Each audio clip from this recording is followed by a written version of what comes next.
nós estamos no mês que é direcionado à conscientização sobre o autismo. Então, nós da Casulo, enquanto uma instituição que agrega essas pessoas, nós estamos, durante todo esse mês, com várias programações. E uma delas, hoje, a gente vai falar sobre o autismo. E nada melhor do que uma pessoa que convive e que está dentro do espectro e, apesar de tudo isso, ainda é uma profissional e uma mãe atípica. Então, eu vou chamar aqui para conversar sobre o autismo, hoje com vocês, a nossa profissional, neuropsicopedagoga, a Janete Andrade, que faz parte aqui do quadro do Centro de Referência ao Autismo a Casulo. Mesmo recebendo o diagnóstico na fase adulta, ainda é bem difícil o processo de aceitação. O diagnóstico veio após eu entrar aqui no Centro de Referência ao Autismo, né? Eu já trabalhava com crianças dentro do espectro e foi ano passado que eu descobri e recebi o diagnóstico, né? Embora eu já tivesse várias características, eu passei 6 anos, inclusive, com várias pessoas me alertando sobre alguns comportamentos, características, eu meio que não queria aceitar. Não queria aceitar. E quando eu entrei aqui na Casulo, ano passado, algumas profissionais começaram a, digamos assim, me questionar alguns comportamentos, digamos assim, diferentes, né? Inclusive, teve uma psicóloga daqui que começou a olhar com um olhar assim, diferente e tentar me alertar, né? Foi onde veio o processo de aceitação e busca de um diagnóstico, né? Até então, já fazia acompanhamento neurológico desde 7 anos de idade. Não tinha um diagnóstico fechado, né? Apenas fazia tratamento neurológico e com uso da medicação. E, após o diagnóstico, né, iniciei as terapias, inclusive faço acompanhamento psicológico aqui no Centro de Referência ao Autismo, né, com um profissional daqui. E, além de estar no espectro, o meu filho também está no espectro e é um dos pacientes, digamos assim, dos usuários aqui do Centro de Referência. Janete, uma curiosidade minha. Eu queria saber porque nós sabemos, né, que o autismo ele é mais voltado para um transtorno do neurodesenvolvimento, né, que atinge o quê? O comportamento, a questão da linguagem e da interação social, né? São essas características mais marcantes. E quais foram as características que lhe levaram assim a ligar aquela luzinha? Será se eu também estou dentro do espectro? Será se é só mesmo uma mania, não é uma coisa minha, da minha personalidade? Porque muitas vezes a gente se confunde, porque, como diz o nosso neurologista, o doutor Idelvan, todo mundo tem uma ou duas características que está dentro, né, dentro daquele espectro, mas isso não significa que você seja autista. Mas o que vai fechar o diagnóstico é se você tiver várias características, né, um conjunto de características que vão levar a fechar o diagnóstico de espectro do autismo, né? Então, diga aí para a gente, por favor. Uma das primeiras características que, inclusive, os meus colegas de trabalho começaram a comentar foi a minha literalidade, né, de entender os assuntos tudo ao pé da letra, a questão da falta de filtro, né, de não ter controle do que vai... não entender piada, não entender palavra de duplo sentido, não entender, digamos assim, expressões faciais, né? Alteração no tom de voz, que eu também ainda não identifico até hoje. A questão da dificuldade na interação social, que até hoje é uma das minhas maiores dificuldades. Dentro do trabalho, a gente trabalha em equipe, então, para mim, foi muito difícil, porque a gente tinha que sentar, tinha que se reunir para debater casos de pacientes, criar um plano de intervenção. Então, foi onde os meus colegas de trabalho começaram, digamos assim, a questionar o motivo de eu agir de uma forma, digamos assim, um pouco diferente das dos demais, né? E, além da questão da interação, veio também a parte da, como eu posso dizer... rigidez cognitiva, né? A rigidez cognitiva, a dificuldade, né? A dificuldade de mudanças de horário, de mudança de rotina, até uma simples mudança de sala, vamos supor, eu atendo uma sala, preciso de mudar para outra sala, já é algo que afeta de uma forma, digamos assim, que me traz prejuízos, né? E outra coisa bem marcante, que inclusive foi a nutricionista que sempre questionava, era a questão da alimentação, porque aqui a gente tem um horário de lanche, e eu sempre merendava o mesmo lanche, a mesma coisa, por semanas, e não aceitava nenhum outro tipo de alimento. E ela tentava me ofertar frutas, né? E, tipo assim, eu não aceito muitas frutas, aceita apenas 3 tipos de frutas, e isso fazia com que ela me questionasse muito, né, a questão da alimentação, né? E outra coisa que eles também observaram, que me fizeram enxergar, foi a questão da estereotipia motora, né? Para quem não sabe, estereotipias são movimentos repetitivos que podem acontecer, por exemplo, como o movimento das mãos, que é o balançar das mãos, a questão do olhar lateralizado, que eu tenho bastante ainda, que é involuntário, que é desviar o olhar para o lado esquerdo, para o lado direito. O piscar de olhos, quando estou nervosa, repetidamente, também é uma estereotipia motora. Outra estereotipia bem comum é o ficar parada, olhando para as mãos, né? Que inclusive também até hoje eu ainda faço, é uma forma de autorregulação, né? E que chamaram a atenção delas, e elas me fizeram enxergar aquilo como característica do espectro, como eu falei, né? Eu já tinha característica desde de criança, mas para aceitar foi outro processo. E aí a gente vê a importância, não é, Janete, desse diagnóstico assim, ainda ser na infância.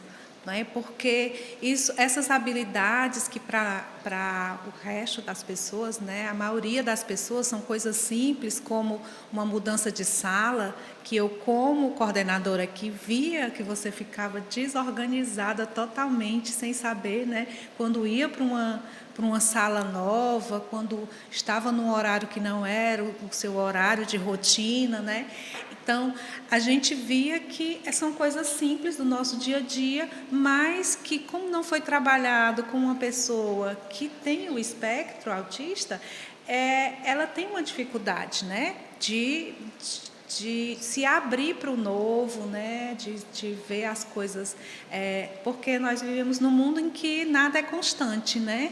E para a gente ver como para o autista isso é um problema, né? Estar lidando com o novo diariamente, tendo que se organizar naquele ritmo, né?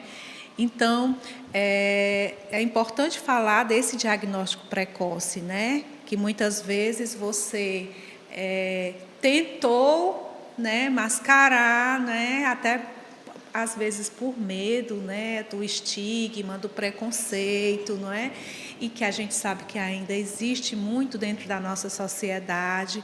E eu queria saber aqui, para a gente fazer um encerramento aqui desse bate-papo maravilhoso, qual é a sua visão da importância? Você que atende crianças, né? Aqui a gente atende crianças a partir dos 2 anos, né? Então, qual é a importância assim, do diagnóstico, das terapias,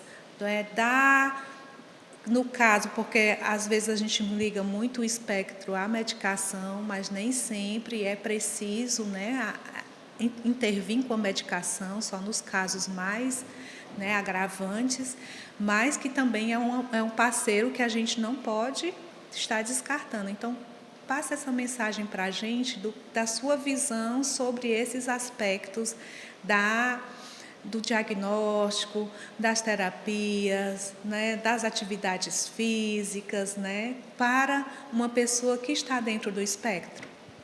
As terapias, com certeza, elas fazem total diferença na vida do indivíduo, né? Porque trabalha ali a autonomia, a independência da criança, né?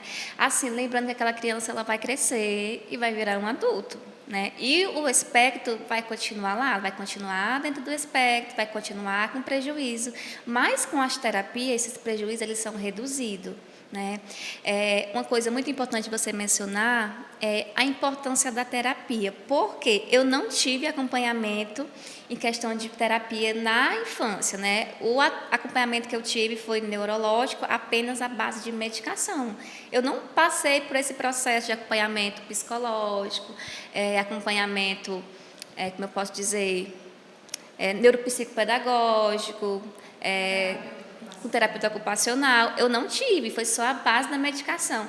Por isso que ainda hoje os prejuízos ainda são bem grandes, bem marcantes. Isso.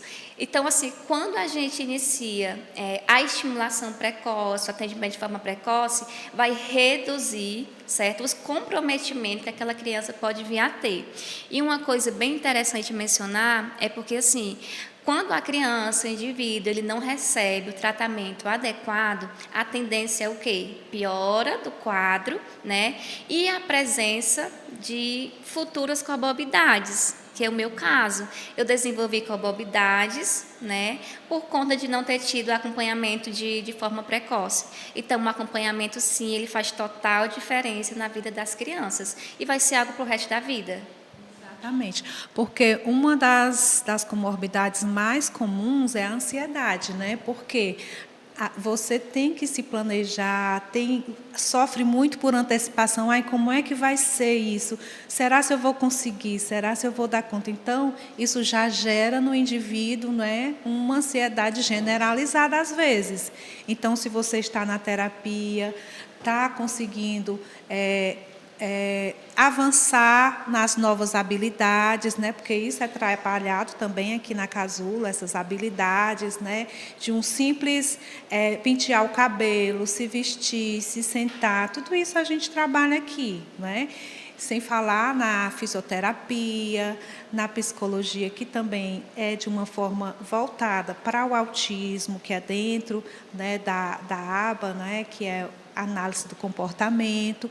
Então, tudo isso vai gerar uma qualidade de vida melhor, e não só para quem é, né, autista, mas também para a família, para a escola, não é? Então, eu queria agradecer aqui a presença dessa profissional maravilhosa, e é um exemplo aqui para a comunidade autista, que muitas vezes é subjugada, de que são incapazes, né? Aquela coisa do capacitismo.